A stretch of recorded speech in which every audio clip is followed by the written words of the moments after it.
अमीर लड़की को हुआ भिखारी से प्यार, जिसके बाद बदली भिखारी की जिंदगी। नमस्कार दोस्तों, अनसनी कहानियां की एक और वीडियो में आपका स्वागत है। इस दुनिया में कभी कभी नसीब दो लोगों को एक ऐसे गजब तरीके से मिलवाता है कि उनके इस तरह से मिलने की कहानी पर विश्वास करना हमारे लिए बहुत ज्यादा मुश्किल हो जाता है।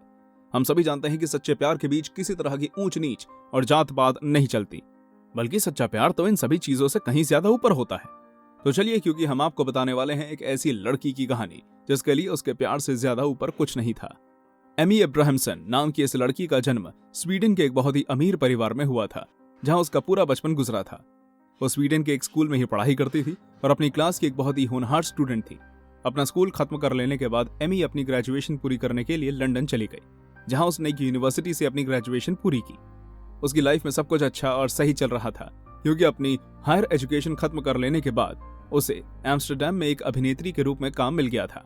दोस्तों, जैसे ही एमी 29 साल की हुई, उसे वियना के एक थिएटर का डायरेक्टर और आर्ट डायरेक्टर नियुक्त कर दिया गया, जिस वजह से उसे कभी भी किसी भी प्रकार की दिक्कत का सामना नहीं करना पड़ता था। एमी की लाइफ के बारे में जानकर तो यही लगता था कि उसके पास किसी चीज की कोई कमी नहीं है। लेकिन एक बात जो हमेशा एमी को परेशान करती थी, वो है उसके जीवन में किसी पार्टनर का ना होना, जिस वजह से वो अक्सर खुश होकर भी उदास रहती थी। अपने बिजी शेड्यूल और बिजनेस टूर्स, इस वजह से एमी को कभी भी अपने लिए अपने सपनों का राजकुमार खोजने का समय नहीं मिला।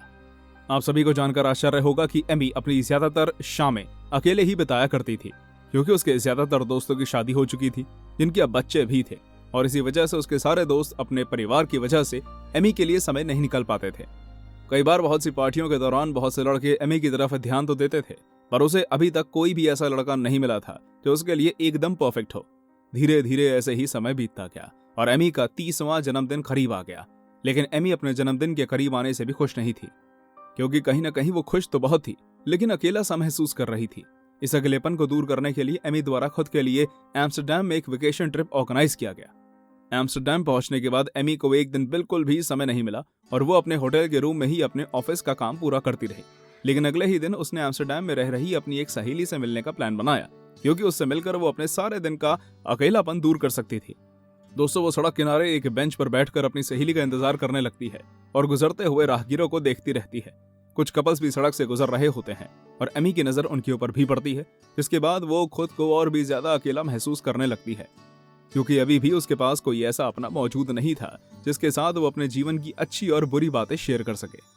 दोस्तों, इसी अकेलेपन को महसूस करते हुए वो भगवान से एक विश मांगती है, क्योंकि आने वाले दिनों में उसका बर्थडे था। एमी नहीं जानती थी कि आज उसके द्वारा मांगी हुई विश आगे आने वाले वक्त में पूरी होने वाली है, और जब तक वो ये सब सोच पाती, उसकी नजर एक बेघर और गरीब आदमी पर पड़ती है, जो कि उसी की तरफ आ रहा था। अमूमन ऐसे लोगों को देखकर एमी उनसे दूर भाग जाती थी, क्योंकि उसे ऐसे बेघर लोगों से बहुत ज्यादा डर लगता था। अचानक से वो बड़ी दाढ़ी वाला बेघर आदमी उसके बिल्कुल करीब आ जाता है, जिसे करीब देखकर एमी को पता चलता है कि वो तो एक यंग लड़का है, जो कि गंदे कपड़े पहने हुए है और बदबू मार रहा है, जिसे एमी थोड़ी दूर से ही सूंघ सकती थी। दोस्तों, वो लड़का एमी के और भी ज्यादा करीब आ जाता है और उससे समय के बारे में पूछता है, और एमी अपनी घड़ी में समय देखकर उसे बता देती है कि 5:30 बज चुके हैं। जिसके बाद वो बेघर व्यक्ति एमी से बात करने लगता है और एमी भी खुद को उससे बात करने से नहीं रोक पाती।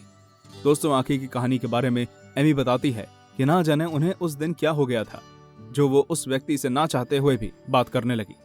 एमी बिना किसी की परवाह किए उस व्यक्ति से उसके बारे में पूछती है, और वो व्यक्ति भी एमी की बातों को अच्छे से समझता है, जिस वजह से वो खुद को उसकी आंखों में देखने से नहीं रोक पाती। ये बातें 10 मिनट तक चलती हैं और एमी की सहेली वहां आ जाती है, जिस वजह से एमी को वहां से जाना पड़ता है।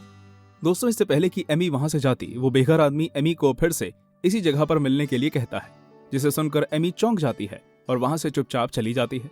दोस्तों, एमी जब अपने होटल पहुंचती है, तब वो उस बेघर आदमी के बारे में सोचे बिना नहीं रह पाती और लगातार उसके बारे में सोचती रहती है, और इसी वजह से वो 5 दिन बाद उस आदमी से दोबारा मिलने के लिए चली जाती है। एमी पहले वहां पहुंच जाती है और देखती है कि वो बेघर आदमी एक छोटी सी साइकिल से उससे मिलने आया है, जिसके हाथ में एक बैग भी है, जिसमें उसका स्लीपिंग बैग भी मौजूद है। दोस्तों, उस बेघर आदमी का नाम विक होता है, जो कि एमी को बताता है कि उसके माता पिता अब इस दुनिया में नहीं हैं और वो पूरी तरह से कंगाल हो चुका है। इस तरह सड़क पर रहते हुए उसे जो कुछ भी पैसे मिलते हैं वो उनकी शराब पी लेता है। वो मानता है कि वो एक गंदी आदत है, पर वो उसके लिए और कुछ नहीं कर सकता। लेकिन वो एमी से बोलता है कि जब से वो उससे मिला है, उसने शराब को हाथ तक नहीं लगाया। जिसके बाद एमी और वो शाम तक एक दूसरे के साथ घूमते हैं और बातें करते हैं। एमी विक के साथ बहुत ज्यादा कंफर्टेबल महसूस करती है और उससे बातें करती रहती है। जाने से पहले वो विक को बताती है कि वो कल वापस वियना जा रही है और इसी वजह से वो विक के पास अपना नंबर छोड़ देती है। अगले ही दिन जब वो वियना वापस पहुंचती है, उसे विक की बहुत ज्यादा याद आती है और वो लगातार उसके बारे में सोचने से खुद को नहीं रोक पाती। 2 दिन बाद उसका जन्मदिन आ जाता है और जन्मदिन वाले दिन सुबह से उसका फोन बजने लगता है और जब वो फोन उठाती है वो हैरान रह जाती है क्योंकि फोन पर विक होता है जो उसे बर्थडे विश करता है और अगले ही पल उसके सामने आ जाता है। एमी उसे देखकर बहुत ज्यादा खुश होती है और उसे गले लगा लेती है। बाद में विक एमी के घर पर ही उसके साथ रहने लगता है और अपने लिए जॉब सर्च करने लगता है, जिसके बाद उसे जॉब मिल जाती है और उसकी जिंदगी बदल जाती है। आज एमी और विक की शादी को 15 साल हो चुके हैं और उन दोनों के 2 जुड़वा बच्चे भी हैं। दोस्तों, एमी द्वारा बाद में अपनी और विक की मुलाकात को लेकर एक किताब लिखी जाती है और उन दोनों की लव स्टोरी फेमस हो जाती है। तो दोस्तों, ये थी हमारी एक और जबरदस्त वीडियो। अगर पसंद आई हो तो इसे लाइक करें और हाँ, चैनल को सब्सक्राइब करना बिल्कुल मत भूलिएगा। धन्यवाद।